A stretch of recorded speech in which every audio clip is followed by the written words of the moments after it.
আল্লাহ পাক রব্বুল আলামিন বলা গোলাম, আমি আল্লাহ গোলাম অভাব মুক্ত, আর দুনিয়ার মানুষ হলো অভাব যুক্ত। কেমন অভাব যুক্ত? সাদ্দাত নামের বেঈমান, সেও আল্লাহ পাকের নাফরমানি করে নিজেকে বড় বড় বড় বড় সম্পদওয়ালা দাবি করিয়া আসমান জমিনের রব, পাহাড় পর্বতের রব, সমস্ত মাখলুকাতের মালিক আপনার আমার রব আল্লাহ, এই আল্লাহরে অস্বীকার করে করে করে ওলামায়ে কেরামের তরজমায় সে শুনছে নাকি আল্লাহ পাক জান্নাত বানাবে। কেমন জান্নাত আল্লাহ পাক দান করবে?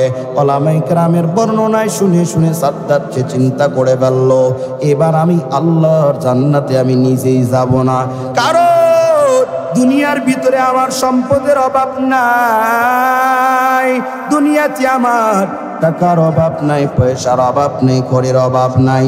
চিন্তা করে আল্লাহর সাথে পাল্লা দিয়া জান্নাত বানাইতে গেল।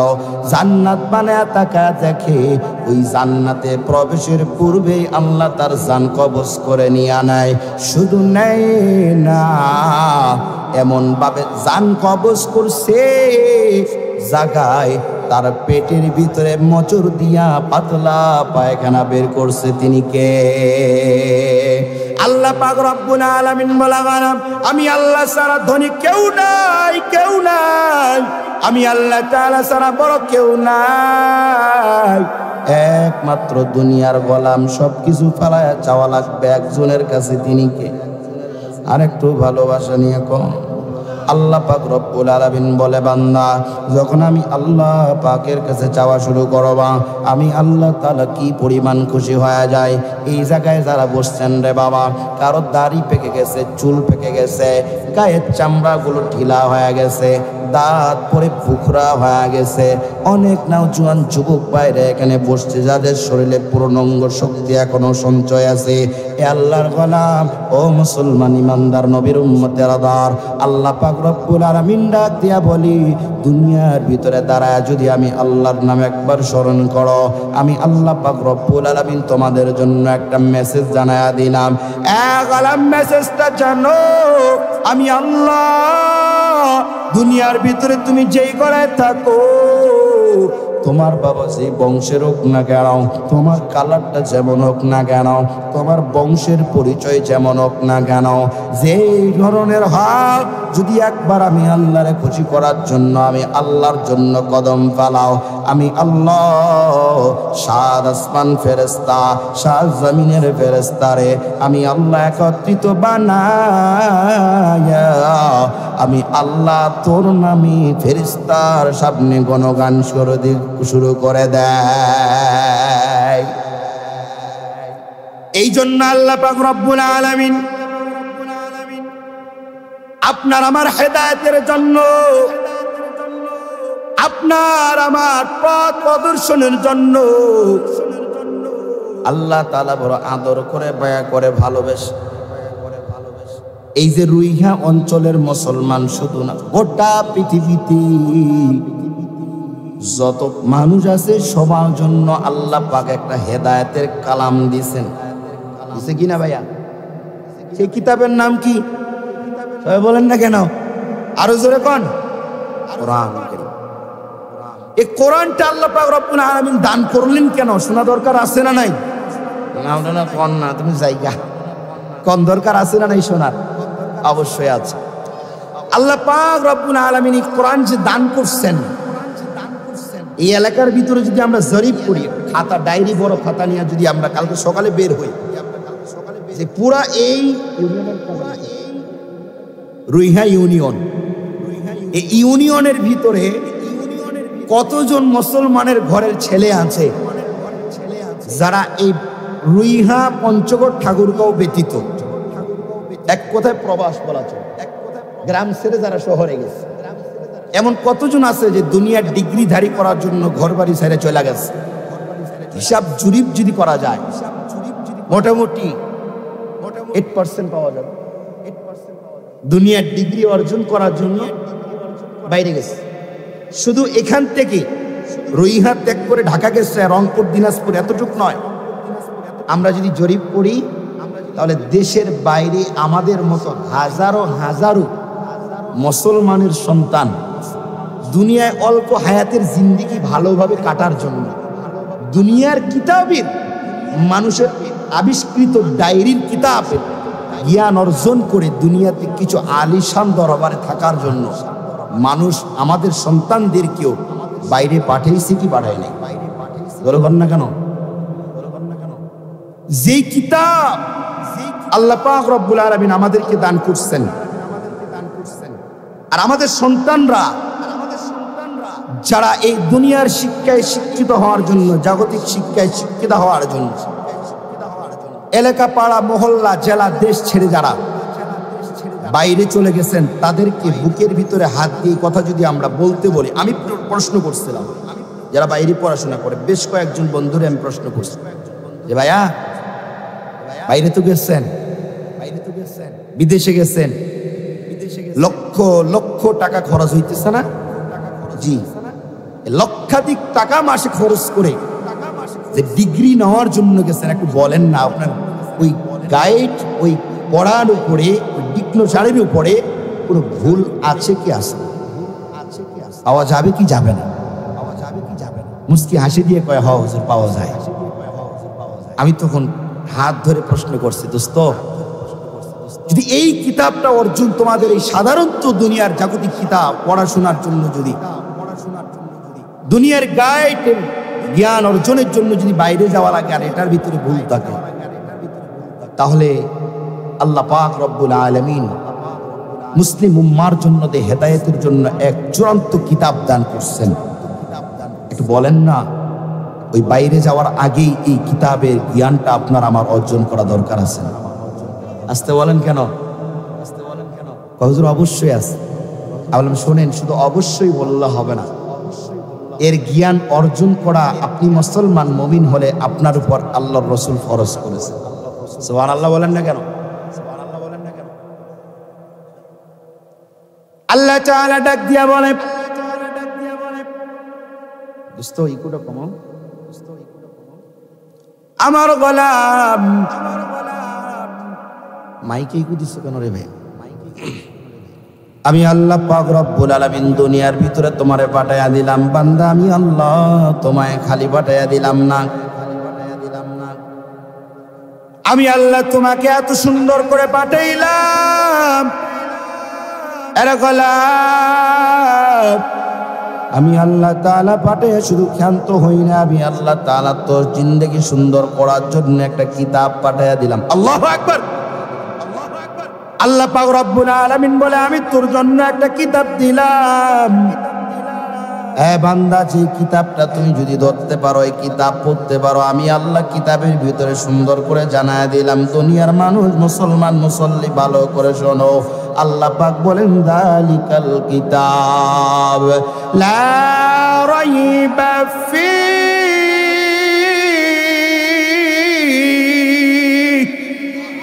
আল্লাহ পাক রব্বুল আলামিন বলেন, না না, এই কালামের ভিতরে কোনো ভুল নাই, শোভা নাই, সন্দেহ নাই। কোন কালাম? ওই কালামটা আজকে যদি আমরা এখান থেকে ঘরের ভিতরে যাই, সবার ঘরে ঘরে ঘরে ঘরে ঘরে ঘরে তক্তার উপরে কোরআনটাকে সুন্দর করে জুজদান দিয়ে মরায়া রাখা হয়। পরে বান্দা, যারা কোরআন পড়তে পারি না, কোরআন পড়তে জানি না, আল্লাহর পয়গম্বর জানায় দেয়, আমার উম্মতের দলেরা ভালো করে শোনো, আমি পয়গম্বর আলাইহিস সালাম তোমাদের মাঝে সুন্দর করে জানায়া দেয়, তোমরা যারা কোরআন পড়তে পারো না, যারা কোরআন পড়তে শিখো নাই, তবে কোরআনের সাথে তোমরা মহব্বত স্পন্দন করো, কোরআনের সাথে মহব্বত বাড়ায়া দাও, কোরআনের সাথে ভালোবাসা স্পন্দন তৈয়ার করে নাও, কোরআনের সাথে সম্পর্ক যদি গোলাম করো, আল্লাহ পাক রব্বুল, হাত ছিল প্রথমে বলতে পারি নাই, এইভাবে যদি আমি আঙ্গুলটা তুলি আপনাদের মাঝে, একটু কষ্ট দিয়ে যাবো, বিয়াদবি মাফ করবেন, আপনাদের আওয়াজকে উঁচু করে একটু জোরে বলা লাগবে। ঠিক, যদি ঠিক বলতে পারেন তাহলে দেখবেন ফায়দা হলো দুইটা। এক নাম্বার, গলা ক্লিয়ার হবে, আওয়াজ দেওয়ার অভ্যস্ত হবে। এরপরের আওয়াজ যদি আল্লাহু আকবারও দেওয়া যায়, তাহলে অবশ্যই আপনার আমার ইসলাম বিদ্বেষী যারা আছে, তারা আমাদের থেকে লেজ গুটিয়ে পালাতে বাধ্য হবে। আসতে কোন ঠিক না বেঠিক? তাহলে এক নাম্বার পরীক্ষা কইরা হালাই। আপনারা একটু তৈরি আছেন তো ইনশাআল্লাহ? যুবক ভাইরা হাত তোলো, জোরে। আর একটু জোরে। হ্যাঁ, হাত তোলা হয়েছে। এবার আমি একটা সঙ্গীত কমু, তার আগে হাতটা তোলার সাথে ঠিক বলবেন, ঠিক আছে? আর উঠে রাখেন, ঠিক জোরে কোন, ঠিক জোরে কোন, মানে আরেকটু জোরে, আরেকটু জোরে। নাস্তিকতা নিপাত যাক, দিন ইসলাম জিন্দাবাদ। নাস্তিকতা নিপাত যাক, দিন ইসলাম জিন্দাবাদ। কোটি প্রাণের একই আওয়াজ। খোদাদ্রোহী ছাড় পাবে না, এ বাংলায় ঠাই হবে না। মুসলমানরা জেগেছে হয় নেই তো, আর একটু জোরে বলা লাগবে। ও জোর কদমে সামনে চলো, বজ্র কণ্ঠে আওয়াজ তোলো, সবাই মিলে একই তালে দাও না স্লোগান। লিল্লাহি তাকবীর। ইসলামেরই জন্য দেশের হয়েছে জন্ম, ইসলামেরই বিরুদ্ধে গেলে দেশ হবে ভিন্ন। ইসলামেরই জন্য দেশের হয়েছে জন্ম, ইসলামেরই বিরুদ্ধে গেলে দেশ হবে ভিন্ন। ইসলামের বিরুদ্ধে যারা নিয়েছে অবস্থান, এ বাংলায় ঠাই হবে না। যাও হিন্দুস্তান, যাও হিন্দুস্তান। জোর কদমে সামনে চলো, বজ্র কণ্ঠে আওয়াজ তোলো, সবাই মিলে একই তালে দাও না স্লোগান। লিল্লাহি তাকবীর, নারায়ে তাকবীর। মুসলিম ঘরে জন্ম তোমার, ধর্ম দিন ইসলাম, তবুও কেন বন্ধ তোমার বিদেশের প্রতিষ্ঠান। মুসলিম ঘরে জন্ম তোমার, ধর্ম দিন ইসলাম, তবুও কেন বন্ধ তোমার বিদেশের প্রতিষ্ঠান।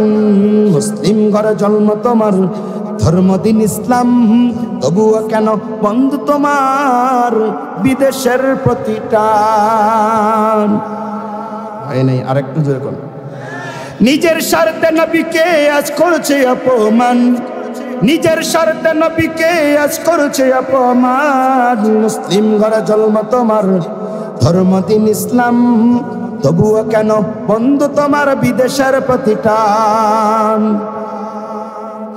ঘরের কোণে বসে যদি কষ তসবিহ হাতে, কোরআন কেন লাঞ্ছিত ওই নাস্তিকদের হাতে।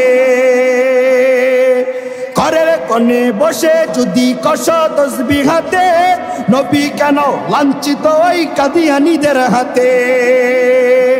এইভাবে তো যায় না পাওয়া আল্লাহ তাআলার শান, এইভাবে তো যায় না পাওয়া আল্লাহ তাআলার শান। মুসলিম ঘরে জন্ম তোমার, ধর্ম দিন ইসলাম, তবুও কেন বন্ধ তোমার বিদেশের প্রতিষ্ঠান।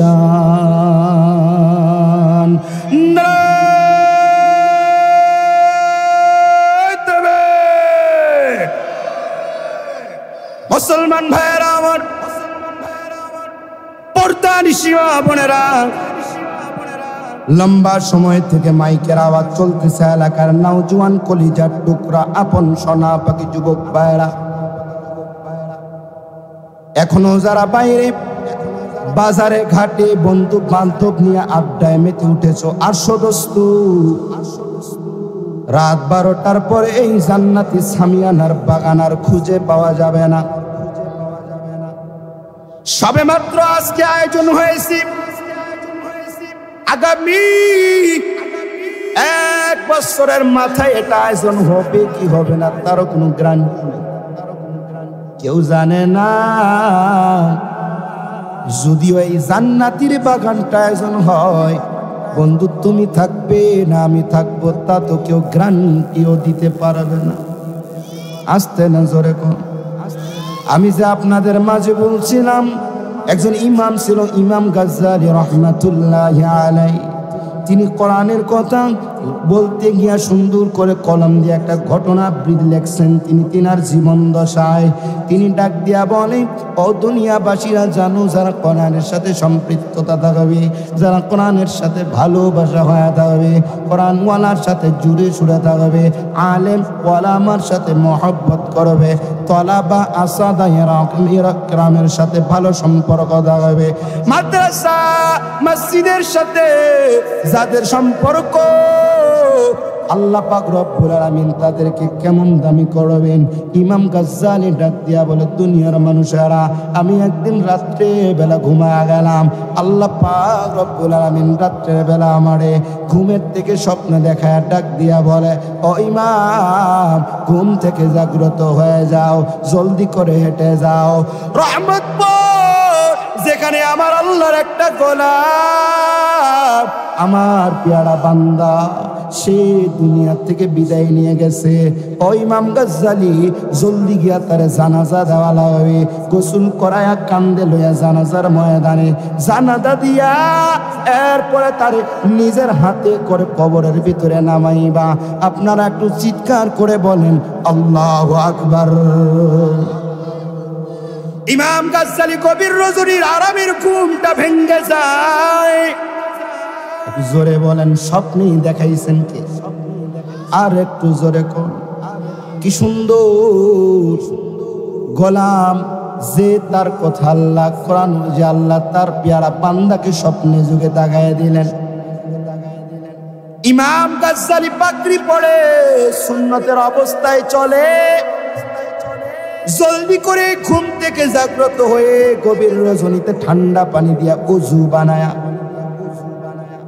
যায়, নামাজ বিছায়া তাহাজ্জুদ নামাজে দাঁড়ায়া যায়। যেমনে করে এই মাদ্রাসার শীতের মৌসুম চলতেছে রে বাবা,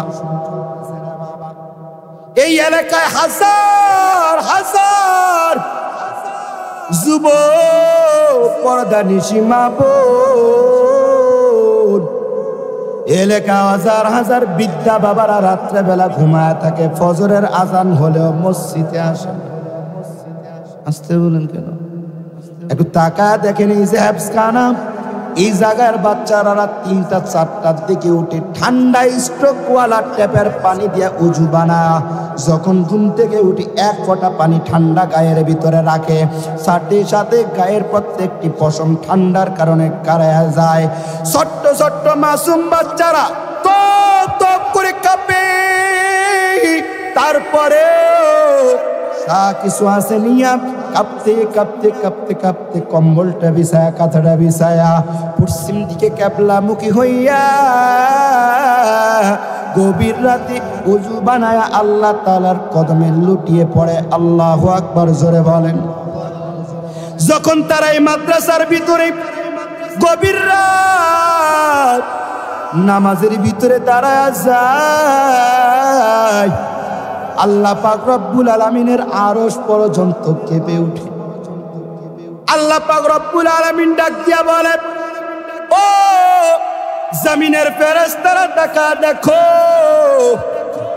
দেখো না আমার ছোট্ট ছোট্ট মাসুম বেগানা গোলামরা, আমার বান্দারা ঠান্ডা পানি দিয়ে উযু বানায় তারা যায় নামাজে, ফজরের উপরে নামাজে দাঁড়া গেছে, এখনো ফজরের ওয়াক্ত হাসিল হয় নাই।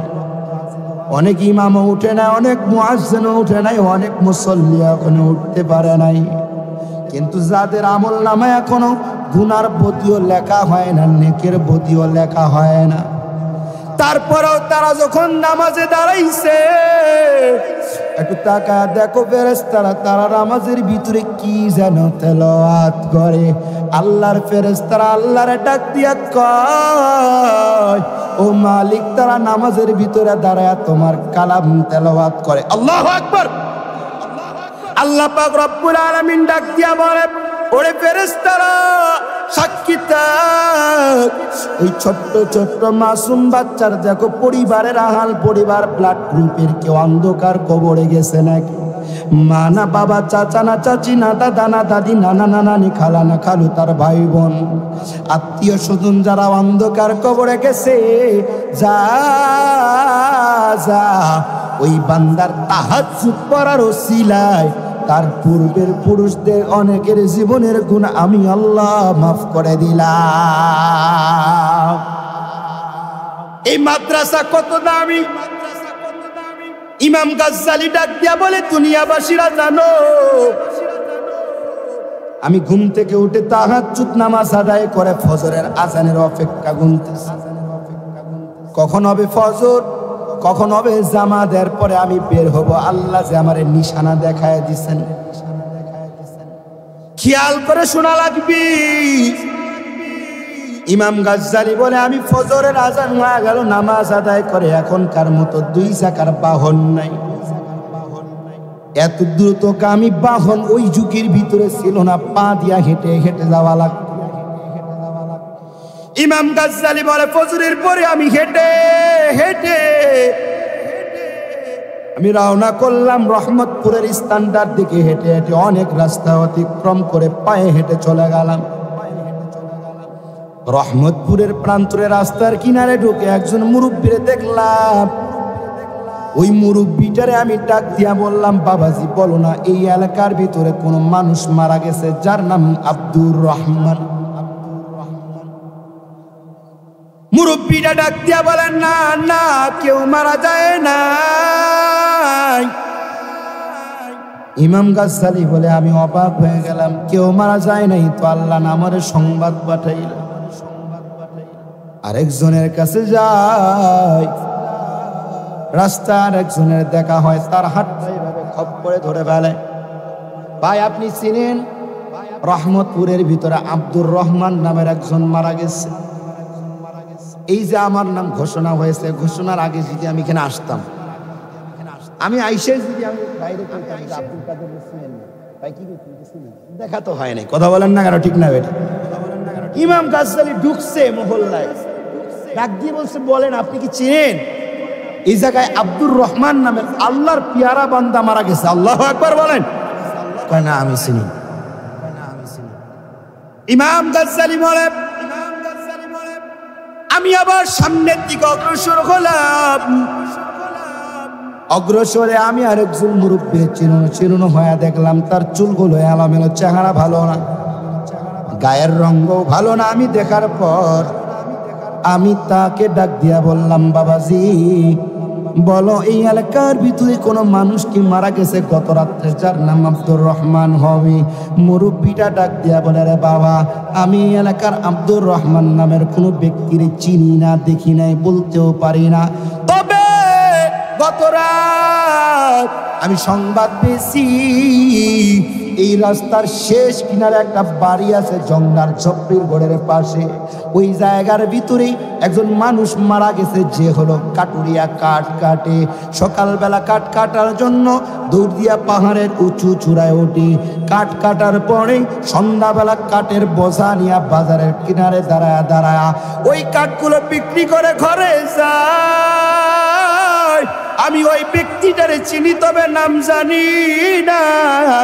অবাক হয়ে আব্দুর রহমান বলে আমার আর পরিচয় দরকার নাই, আমি দূর দিয়ে চলে গেলাম। ইমাম গাজ্জালী ডাক দিয়া বলে আমি দৌড় দিয়া ওই কিনারের বাড়ির সামনে গিয়া দাঁড়ায় দেখি ওই জায়গায় 2টা নওজোয়ান যুবক দাঁড়ায় দাঁড়ায় 2 চোখের পানি অঝরে টপ টপ টপ টপ করে ফেলে। আমি অবাক হয়ে দৃশ্যই ডাক দিলাম, যুবক তোরা কাঁদো কেন? বলার সাথে সাথেই তারা 2 জন লাফ দিয়া এসে আমার 2 পায়ে পা না জড়া চিৎকার করে কাঁদে আর ডাক দিয়া বলে, হুজুর আমার বাবা কত রাত মারা গেছি, আমার বাবারে জানাজা দেওয়ার মতো কেউ নাই, আমরা কোনো হুজুর খুঁজে পাই না। হুজুর আপনি আসছেন, আপনার হাতে ধরি পায়ে পড়ে আপনি একটু বাবার জানাজাটা পড়ায়া দেন। হুজুর ডাক দিয়া বলে, সন্তানেরা তোরা জানো না তোমার বাবার জানাজা পড়ার জন্য আমার আল্লাহ স্বয়ং আমাকে তোমাদের ঘরে পাঠিয়ে দিছে। সুবহানাল্লাহ। আরব, আমেরিকা, ইরান, ভুটান, তুর্কি কোন দেশ নয়, সব কিছুর প্রেক্ষাপট সব কিছু চেঞ্জ করে দিতে পারে বর্তমান যুব সমাজ, ঠিক কিনা? যারা অন্য কোন শক্তি পারে না, যেটা প্রমাণ আমাদের বাংলাদেশে। আরো জোরে কোন ঠিক না বেঠিক? তুমি কি পারবে? এই তুমি কি পারবে? তুমি কি পারবে? তুমি কি পারবে? তুমি কি পারবে? তুমি কি পারবে? তুমি কি পারবে? তুমি কি পারবে? হয় না, থাকা আমি চলে যাই। ঠিক জোরে কন, ঠিক জোরে কন। তুমি কি পারবে সোনার দেশটা সুন্দরভাবে গড়তে? তুমি কি পারবে মানুষের তোর জীবন দিয়ে লড়তে? তুমি কি পারবে স্বাধীনতাকে আবার ফিরিয়ে আনতে? তুমি কি পারবে দুর্নীতিবাজ সন্ত্রাসদের রুখতে? এই তুমি কি রাখতে পারবে দেশের মানুষকে সন্তুষ্ট? স্বাভাবিক কাহার স্বভাব কখনো হবে না যে আর নষ্ট। তুমি কি পারবে ফিরিয়ে দিতে বঞ্চিতদের অধিকার? তুমি কি পারবে হতে জনতার জনপ্রিয় সেই সরকার? তুমি কি পারবে সব মানুষের বাসনা পূরণ করতে? বিপদ আপদে অসহায় এই জনতার পাশে দাঁড়াতে দাঁড়াতে দাঁড়াতে এতই যখন পারো, তবে কেন জনপদ মহামারী দেখে ভয়ে থর থর করা? তবে কেন জনপদ মহামারী দেখে ভয়ে থর থর করা? তুমি তো নিজেই দুর্নীতিবাজ লম্পট আর চাঁদা খুনিবাজ। তুমি তো নিজেই দুর্নীতিবাজ লম্পট আর চাঁদা খুনিবাজ। তাহলে কিভাবে পারবে তুমি অন্যকে রুখতে? অন্যকে রুখতে, অন্যকে রুখতে পারবে না তুমি ভালো না হয়ে অন্যকে ভালো করতে। কয় না ঠিক কয়া লাগবে। পারবে না তুমি, আবার পারবে না তুমি ভালো না হয়ে অন্যকে ভালো করতে। পারবে না তুমি ভালো না হয়ে অন্যকে ভালো করতে। তুমি কি পারবে? এখন না, যখন তুমি তখন। তুমি কি পারবে? এই তুমি কি পারবে? তুমি কি পারবে নাস্তিকদের বিচারটা আজ করতে? তুমি কি পারবে কাদিয়ানীদের কাফের ঘোষণা করতে? তুমি কি পারবে নাস্তিকদের বিচারটা আজ করতে? তুমি কি পারবে কাদিয়ানীদের কাফের ঘোষণা করতে? তুমি কি পারবে বেকার ছেলের চাকুরির খোঁজ দিতে? বেকারত্বের অভিশাপে নিয়ে কেউ থাকবে না বসে। টাকার দায়ে গঞ্জে গায়ে কেউ পাবে না কষ্ট। বন্ধ নিশায় হাজার যুবক হবে না পথভ্রষ্ট। মাদক যুক্ত দেশটাকে আজ মাদক মুক্ত করতে পারবে কি তুমি উমরের মতো রাষ্ট্র শাসন করতে করতে করতে? এতই যখন পারো, তবে কেন জনপদ মহামারী দেখে ভয়ে থর থর করা? তবে কেন জনপদ মহামারী দেখে ভয়ে থর থর করা? তুমি তো নিজেই বড় নেশাখোর, আদালতে রই চেনা ঘুষখোর। তুমি তো নিজেই বড় নেশাখোর, আদালতে রই চেনা ঘুষখোর। তাহলে কিভাবে পারবে তুমি অন্যকে রুখতে? অন্যকে রুখতে পারবে না তুমি ভালো না হয়ে অন্যকে ভালো করতে। পারবে না তুমি ভালো না হয়ে অন্যকে ভালো করতে। তুমি কি পারবে? তুমি কি পারবে? তুমি কি পারবে? তুমি কি পারবে?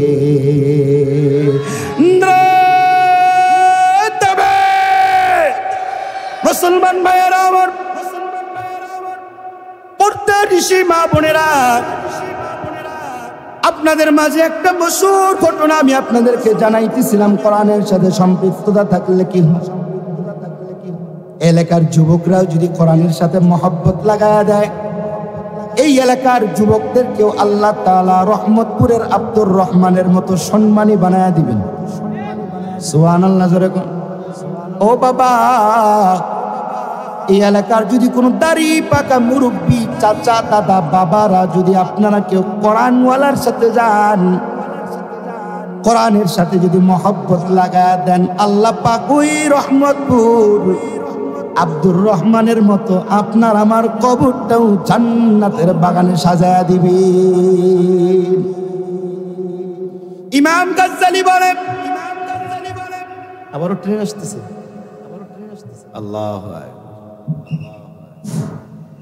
সম্মানিত এলাকাবাসী, ইমাম গাজ্জালি রাহমাতুল্লাহি আলাইহি যুবক দুইজনকে হাত দিয়ে উঠাইছেন, দুইজনে পায়ে পড়ছে। তো দেখেন, যার বাবা থাকে না তার কি দুঃখ, যার মা থাকে না তার কি দুঃখ। এখানে যারা আছেন দাড়ি পাকা বাবারা, অনেকের মা নাই বাবা নাই, তাদের যে কপালে কি দুঃখ, তাদের হৃদয়ের যে কি ব্যথা, এই ব্যথা দুনিয়ার মানুষ কাউকে বোঝানো সম্ভব না। চিৎকার করে কন্ত ঠিক না বেটি? ইমাম গাজ্জালি রাহমাতুল্লাহি আলাইহি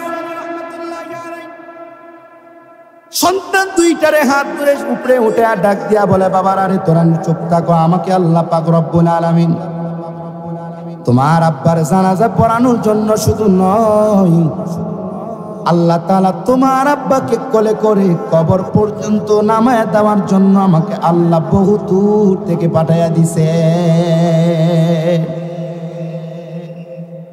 ইমাম গাজ্জালী বলে গোসল করা ফেলি।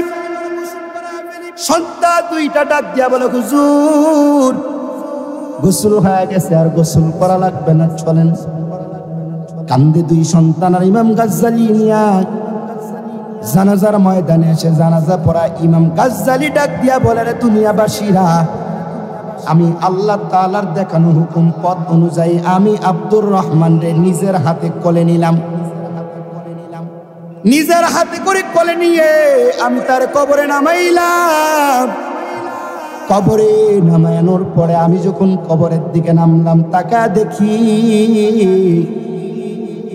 ওই কবরের ভিতরেও চারটা দেওয়াল থাকে। মাথার পাশে একটা দেওয়াল, এটা মাটির দেওয়াল। পায়ের পাশে একটা দেওয়াল থাকি, এই দেওয়ালটা মাটি। হাতের ডানে একটা দেওয়াল পাওয়া যায়, এটাও মাটির দেওয়াল। বামে দেখা যায় ওই বামের দেওয়ালটাও হলো মাটির দেওয়াল।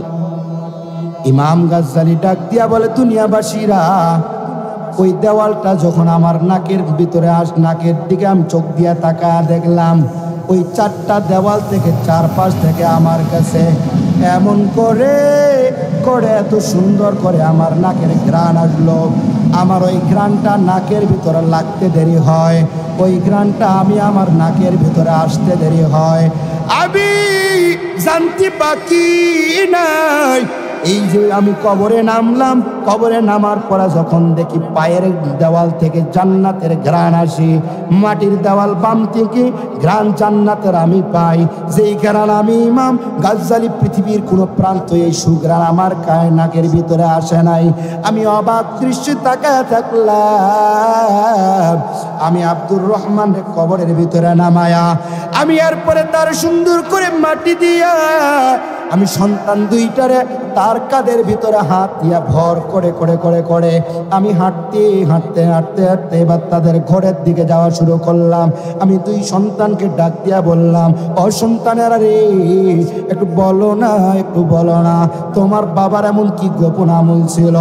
তোমার বাবা এমন কি বড় আলেম? তোমার বাবাকে এত বড় কোরআনের হাফেজ, যার কারণে কবরে যাইতে দেরি হয়?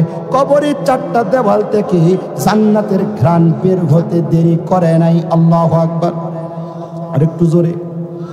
সন্তানগুলো দুই চোখের পানি পরে ডাক দিয়া বলে, হুজুর না না না গো হুজুর, আমার বাবা কোন আলেম ছিল না, আমার বাবা কোন শাইখুল হাদিস ছিল না, আমার বাবা কোন মুহাদ্দিস ছিল না, মুফতি ছিল না, মাওলানা ছিল না, হাফেজ ছিল না, আমার বাবা কোন মসজিদের ইমাম ছিল না, মুয়াজ্জিনও ছিল না, মসজিদের খাদেমও ছিল না, মাদ্রাসার কোন খাদেম ছিল না গো হুজুর। তোমার বাবার পরিচয়টা দিবে রে সন্তান। ডাক দিয়া সন্তানগুলো বলে, হুজুর আমার বাবা চূড়ান্ত, তার বংশ বড় একটা পরিচয় আমি আপনাদেরকে বলতে পারি। হুজুর বলে, বলো। সন্তান দুই চোখের পানি নাজরানা পড়তে পড়তে তারা বলে, হুজুর আমরা তাকায় দেখছি আমার বাবা সকালবেলা যখন ঘুম থেকে উঠি, ওই ঘুম থেকে উঠার পর কান্দে করে একটা ধারালো কুড়াল নিয়ে রওনা করে উঁচু পাহাড়ের চূড়ায়। আমার বাবা উঠি সারাটা দিন দিন দিন দিন ভর এই রোদ্রের ভিতরে গায়ের চামড়া পুড়ে পুড়ে পুড়ে পুড়ে পুড়ে পড়ে ওই পাহাড়ের গাছগুলো বাবা কেটে কেটে কেটে কেটে সন্ধ্যাবেলা এটা বাজারে নিয়ে আসে। এরপরে তাকায় দেখছি বাবার কাছে একটা তোয়ালা ছিল, প্রতিদিন তোয়ালাটা ধুইয়া নিয়ে যাইতো। যখনই আজান হয়ে যাইতো, যখনই নামাজের ওয়াক্ত চলে আসতো, আমার বাবার কাছে কোনো কাপড় ছিল না হুজুর, আমার বাবার কাছে কোনো জায়নামাজও ছিল না। ওই জায়নামাজটা পশ্চিম দিকে মেলায়া আমার বাবার রৌদ্রের ভিতরে দাঁড়ায়া ঘামগুলো শরীর থেকে টপ টপ টপ করে পড়তো। ওই ঘাম অবস্থায় আমার বাবা আমার মাওলার কদমে সেজদা দিয়া দিত। ওই কদমে সেজদা দিয়া আমার বাবা দুই চোখের পানি ফালাইতো আর বলতো, আল্লাহ দুনিয়ার ভিতরে তুমি গরিব করে পাঠাইছো, দুনিয়াতে আমি সম্পদ চাই নাই, দুনিয়ার ভিতরে আমি বাড়ি গাড়ি কোনো কিছুই আমি চাই না রে মাওলা। আমি চাই আমি কবরে চাইতে দেরি আমার কবরটা শান্তির দায়ক বানায়া দিও হুজুর। এই দৃশ্য জানি, তবে আর গোপন কোনো দৃশ্য আমরা জানি না। আমার মা বলতে পারে, বলতে দেরি হয়, ডাক দিয়া বলে সন্তান তোমার মার সাথে একটু কথা বলা দাও। ইমাম গাজ্জালী বলে আমি তাদের ঘরের সামনে গেলাম, ঘরের সামনে দাঁড়ায়া আমি তাদের মার সামনে কথা বলতে চাইলাম। ওর মা পর্দার আড়াল দিয়া এক পাশ থেকে আমার প্রশ্নের জবাব দেওয়া শুরু করলো। আমি ডাক দিলাম মা তোমার স্বামী তো এই যুগের কোনো বড় আলেম না, কিন্তু তোমার স্বামী মারা গেছে, তার জানাজার জন্য আল্লাহ আমারে পাঠিয়ে দিলেন রে মা। তোমার স্বামীর এমন কি গোপন আমল বলো?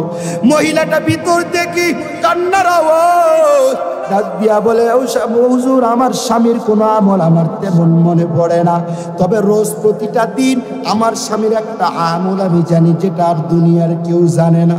হুজুর আগ্রহ প্রকাশ করে বলে বলো না মা তোমার স্বামীর আমলটা কি? মহিলাটা ভিতর থেকে ডাক দিয়া বলে হুজুর আমি জানি আমার স্বামী সকালবেলা যখন চলে যায়, সন্ধ্যাবেলা যখন আসি তার গায়ের চামড়ায় হাত দিলে গরম হয়ে যায়, শরীরটা এত রোদের ভিতরে জ্বলা থাকে। এরপরে আসার পর আমি আমার স্বামীরে দেখতাম স্বামী গোসল বানায় একটা জায়নামাজ বিছায়া এশার নামাজ আদায় করে আমার মাওলার কালাম কোরআনটা হাতে নিয়ে আমারে মধুর কণ্ঠে ডাক দিত। আল্লাহু আকবার বলেন। ও বাবারা, বিবিরে নিয়ে কত জায়গায় ঘুরতে যান, অযুবক কত পার্কে যাওয়া হয়, কত সমুদ্রের কিনারে যাওয়া হয়, কত ক্যান্টিনে যাওয়া হয়, কিন্তু একদিনও বিবিটারে নিয়ে আমার মাওলার কালামের মেলায় একদিনও বসতে পারি নাই। কপাল পুরা। এই জাতি যতদিন কোরআনের মর্ম বুঝবে না ততদিন এই জাতির কপালে শান্তি আসবে না। আরে মুসলমান, বৃদ্ধা মা ডাক দিয়া বলে হুজুর আসতো আমার ঘরে, আসার পরে আমার ডাকতো, ডাকার পরে আমার দিকে তাকায় বলতো তোমার কাজ হয়ে গেছে। আমি বিহ আমারে বলতো যায় নামাজের এক পাশে তুমি বসো, এক পাশে আমি বসি। ওই যে পুরান তক্তা একটা পুরানা কোরআন আল্লাহর কালামটা হাতে নিয়ে সামনে বসে আমার স্বামীর শাহাদাত আঙ্গুলিটা উঠায়া সুন্দর করে সূরা ফাতিহা যেখানে আছে আলহামদুলিল্লাহি রাব্বিল আলামিন আর রহমানির রহিম মালিক ইয়াউমিদ্দিন ইয়াকা না'বুদু ওয়া ইয়াকা নাস্তাঈন, এই কোরআনটার সাথে হাতের আঙ্গুলি মিলা যখন দেখতো আমার স্বামী পড়তে জানতো না, কোরআনটার কিছু পৃষ্ঠা উল্টানোর পরে স্বামীর দুই চোখের পানি পড়তো আর আমার দিকে তাকায় বলতো আরে বিবি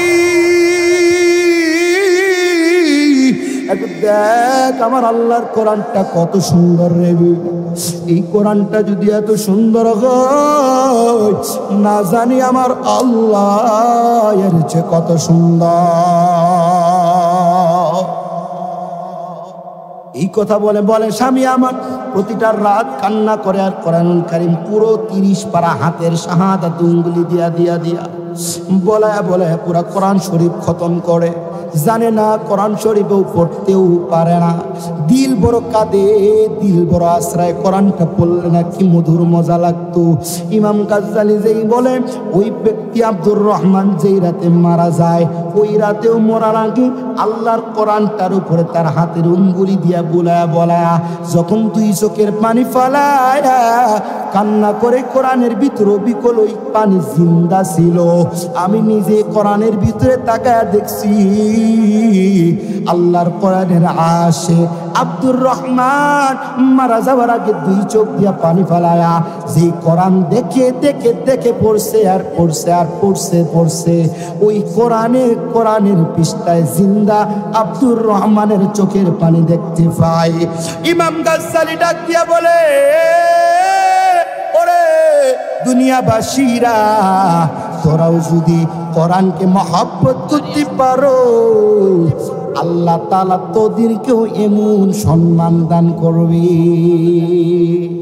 বলেন আপনি বলেন। কেন ভাইয়া? দেখেন, আমরা এক একজনে এক এক পরিবারে, বংশগত পরিচয় অনেক আছে, আমাদের একটা মূল পরিচয় আমরা মুসলমান। আমাদের মধ্যে কোনো রেশারেশি দলাদলি নাই, আমাদের পরিচয় আমরা মুসলমান। যেন এক মুসলমান ভাই সম্মানিত হলে মুসলমান নাম সম্মানিত, ঠিক কিনা জোরে কন না কেন? সম্মানের মালিক কে? জোরে কন কে? ইজ্জত দেওয়ার মালিক, নেওয়ার মালিক আল্লাহ। তবে মনে রাখতে হবে, আল্লাহ যাদেরকে সম্মান দেয়, ইজ্জত দেয়, পদ দেয়, এটার একটা আমানত আছে। আমানত সহকারে যদি কেউ পালন করতে পারে, আল্লাহ তাকে কখনো বেইজ্জতি করবে না, বরং দুনিয়াও বাদশাহী করবে, আখিরাতেও বাদশাহী করবে, ঠিক কিনা যারা কন্যা গান। আর যদি কেউ খেয়ানত করে, কেউ যদি খেয়ানত করেই ফেলে, খেয়ানত হয়, আর এই খেয়ানতে তওবা যদি না করে, খেয়ানতের উপর যদি অটল আর অবিচল থাকতে চায়, তাহলে এই জাতি জানে না ফিরআউন ধ্বংস হয়েছে, নমরুদ ধ্বংস হয়েছে, কামান ধ্বংস হয়েছে, কানুন ধ্বংস হয়েছে, আবু জেহেল উতবা ধ্বংস হয়েছে। আজও যারা ক্ষমতার পথ নিয়ে খেয়ানত করবে, জাতিকে নিয়ে ছিনিমিনি খেলবে, হাজার কসম তারাও এই দেশে টিকতে পারবে না, ধ্বংস নিশ্চিত হবেই।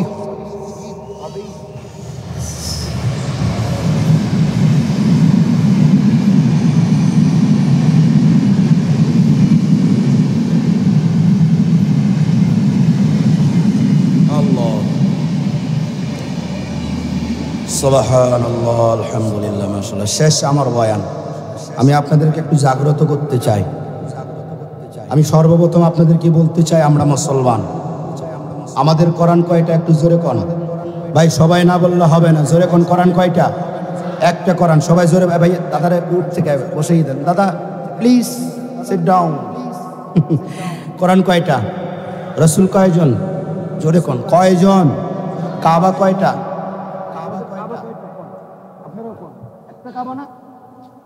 কাবাও এক, রাসূল এক। ধর্ম কয়টা? আস্তে কয়। ধর্ম এক, ধর্ম এক, কাবা এক, কোরআন এক, নবী এক।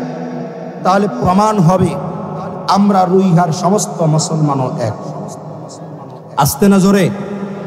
তবে মনে রাখতে হবে, কেউ নবীর উপরে হাত বাঁধে, এটা মাযহাবগত বিষয়। কেউ টুপি লম্বা পরে, এটা তার আকীদার বিষয়। কেউ পাঁচকলি পরে, কেউ পরে না।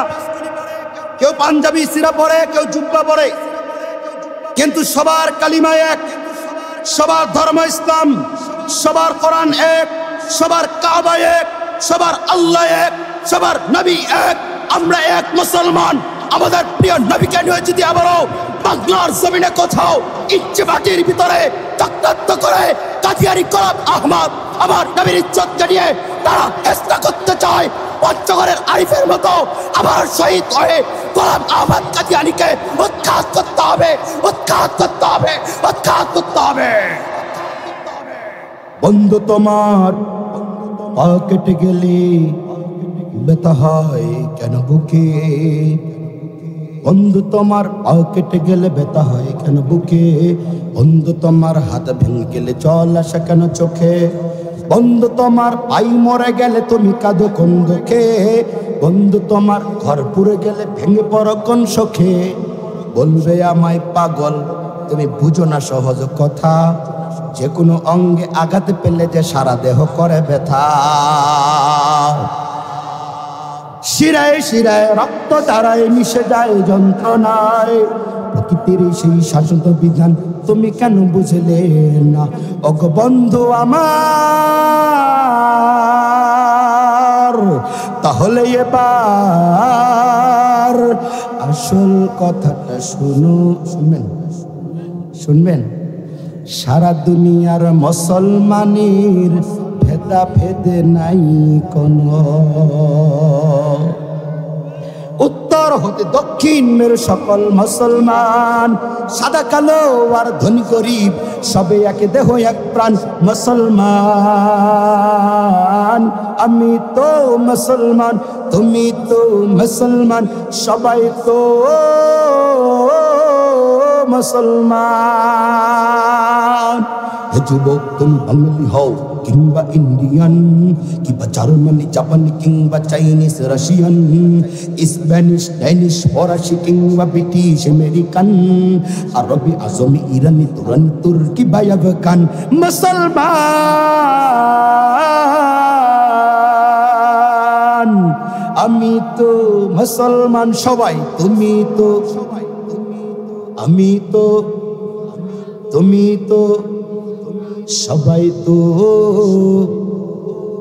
তুমি সাদা হও কিংবা কালো হও দেখো রক্ত তোমার লাল ঠিক কিনা জোরে কর তুমি সাদা হও কিংবা কালো হও দেখো রক্ত তোমার লাল সুখী হও কিংবা দুঃখী হও রাখো ঈমান নির্ভেজাল দূরে রও কিংবা কাছে রও তবু কাবাই তোমার ঘর স্লোগানে তোমার কেঁপে ওঠে পৃথিবীটা থর থর মৃত্যু তোমায় সালাম জানায় দূরে থাকে শয়তান মুসলমান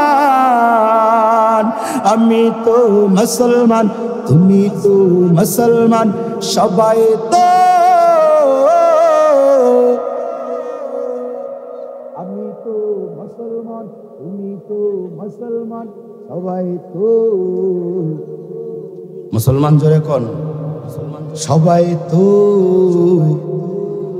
ইনশাআল্লাহ সবাই একসাথে এক প্ল্যাটফর্মে থেকে আমরা কোনো বাতিল ফেরকাকে ইসলাম বিদ্বেষীকে আমাদের প্রজন্ম আমরা কারো ঈমান হরণ করতে দেব না ঈমান চুরি করতে দেব না ঠিক কিনা জোরে কোন আমি আপনাদের মাঝে ছোট্ট একটি মেসেজ দিই সেটা হলো আমরা সারা দেশে ঘুরি অন্য অন্য জেলায় কিন্তু এখনো শীত হয় নাই আসে নাই পঞ্চগড়ে মোটামুটি জ্যাকেট পরা লাগে লেপ নেওয়া লাগে কথা কন না কেন এত শীত আসছে যে মোজা ছাড়াও এখন থাকুন যায় গরম পানি এখনই ব্যবহার করা লাগে ঠান্ডা বেশি আমাদের দক্ষিণবঙ্গে ওলারা আর দক্ষিণবঙ্গে যখন মাহফিলে যাই যমুনা পার হই ওদিকের মানুষরা কি কয় জানেন না কয় যে পঞ্চগড় ঠাকুরগাঁর মানুষরা আছে খুব ঠান্ডা আর নরম এদের দিল খুব ভালো আল্লাহু আকবার বলেন জোরে কন এটা সুনাম না বদনাম সুনাম তবে মনে রাখতে হবে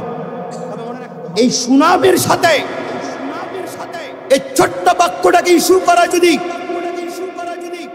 আবারও পঞ্চগড় ঠাকুরগাঁর রুইয়াটুয়ারিতে গোটা বাংলাদেশে নবীর পরে নবী নাই বলে না কেন নবীর পরে নবী সংসদে আইন চাই নবীর পরে নবী নাই সংসদে আইন চাই কাফের কাফের জোরে করেন না এটা ইমানি কথা কাফের কাফের কাদিয়ানীরা কাফের কাফের কাফের এই কাফেরের বাচ্চারা যদি আবারও মুসলমানের নাম দিয়ে মুসলমানের কালিমা নাম দিয়ে আপনার আমার এলাকায় এসে 2 টাকার লোভ দেখায়া এই দেশের সাদা সবল সুন্দর মুসলমানের ঈমানকে যদি কেড়ে চুরি করে নিয়ে যেতে চায় আমি আপনাদেরকে সজাগ থাকতে বলবো মা বোনদেরকে সজাগ থাকতে বলবো ঘরের ভিতরে যেই সমস্ত জুতাগুলি ব্যবহার করে ফালায় ডাস্টবিনে রাখা হয়েছে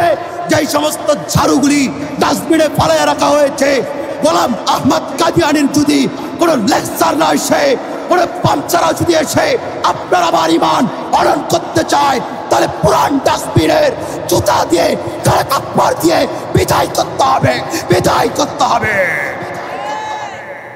আল্লাহ তাআলা আমাদের সবাইকে এক ও নেকের সাথে আল্লাহ তাআলা এক প্ল্যাটফর্মে থেকে এইভাবে দুনিয়া জান্নাত পর্যন্ত আল্লাহ আমাদের পৌঁছার তৌফিক দান করুক বলুন আমিন আমি এই মাদ্রাসার আসাদে کرام রয়েছেন হুজুর এই মাদ্রাসার আমি শুনছি যে হুজুরের অনেক অবদান আছে সময় আমাদেরকে বেশি দেওয়ার জন্য আল্লাহর ওলি কথা বললেন আলহামদুলিল্লাহ উনি বলছেন যে কথা বললে সময় অনেক চলে যায় সংক্ষেপ আমি আপনাদেরকে বলি আপনাদেরকে সাক্ষী রেখে হুজুর যেহেতু এই মাদ্রাসার ওস্তাদ আরো আছেন কামরুজ্জামান ভাই ওখানে আছেন আমরা এলাকাবাসীর পক্ষ থেকে একটা ওয়াদা নিতে চাই ওস্তাদদের কাছে আর আমরা একটা ওয়াদা দিতে চাই পারবেন না আমরা যদি আমরা এই কথা বলি যে আমাদের সন্তানদেরকে পূর্ণাঙ্গ হক্কানি আলেম বানার জন্য আমরা আমাদের সন্তানকে মাদ্রাসার নাম মদিনাতুল উলুম কওমি মাদ্রাসায় আমরা দিব ইনশাআল্লাহ বলেন না কেন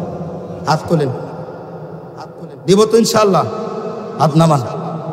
এই মাদ্রাসায় আমরা দিব, এখানে হোক আরো পার্শ্ববর্তী যাদের যেখানে মাদ্রাসা আছে এখানকার কথাই বলি। আজকে মাহফিল যদি এখানে আমরা এখানে বাচ্চাদেরকে দিব, বাচ্চাদেরকে সুন্দর করে আদর সোহাগ পূর্ণাঙ্গ একজন আদবওয়ালা আমলওয়ালা আমার সন্তানরা যেন সুশিক্ষায় শিক্ষিত হতে পারে, এর জন্য যা যা করণীয় হুজুর আপনারা করবেন। আপনারা কি একমত আছেন? জোরে কোন একমত আছেন তো? হাত তুলে বলেন একমত কারা কারা আছেন। এবার আমরা আমাদেরটা একমত বললাম, আমরা এবার প্রস্তাব রাখি আপনাদেরকে, আমি হুজুরের পক্ষ এখন বলি যে আমরা আপনাদের বাচ্চাদেরকে সুশিক্ষায় শিক্ষিত করব। আমরা 24 ঘন্টায় মেহনত করব। আপনারা দুপুরে খানা খেয়ে বিশ্রাম করেন, হুজুররা বিশ্রাম করতে পারে না।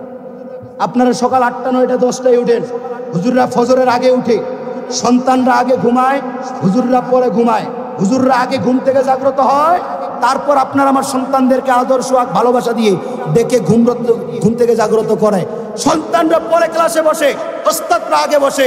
আমি ওস্তাদদের পক্ষ নিয়ে আপনাদেরকে বলতে চাই, হুজুররা যদি আমাদের সন্তানদের সব চাহিদা পূরণ করতে পারে, এলাকাবাসী আপনারাও ওস্তাদদের সমস্ত চাহিদা পূরণ করবেন কি করবেন না? হাত তুললেন না কেন? পারবেন তো ইনশাআল্লাহ? ইরাদা ইনশাআল্লাহ আল্লাহ কবুল করে বলুন আমিন। শুধু তাই না, আমি আপনাদেরকে বলি এই মাদ্রাসার জন্য যখন যা প্রয়োজন হবে, দোস্ত নিজে পারবো না, আরেকজন বন্ধুর কাছে যাব। আমার সন্তান এখানে পড়ে, সন্তানটা এখানে পড়লে এই এলাকার জন্য গৌরব হবে। সে যখন এখানে রবের কালাম তেলাওয়াত করবে তো আল্লাহ পাক এই এলাকার সমস্ত ফল ফুলাদি ক্ষেত খামারি সব কিছুর উপরে আল্লাহর খাজানা রহমত আর বরকত সগিনা অনবরত নাযিল হবে। সুবহানাল্লাহ। এই জন্য ইনশাআল্লাহ আমাদের পক্ষ থেকে ওস্তাদের কাছে সর্বোচ্চ সহযোগিতা থাকবে। ওস্তাদরাও যেন ওয়াদা করে এরাদা করে আমাদের সন্তানদেরকে সুশিক্ষায় শিক্ষিত করে। আল্লাহ পাক এই মাদ্রাসা কমিটি এলাকাবাসী আজকের মাহফিল সহযোগিতা সহকারে আল্লাহ পাক সবাইকে নেক হায়াত দান করুক, সুস্থ নিয়ামত দান করুক, এই কুরবান কবুল করুক। আমিন আমিন সুম্মা আমিন। ওয়া আখিরি দাওয়ানা আনিল হামদুলিল্লাহি রাব্বিল আলামিন।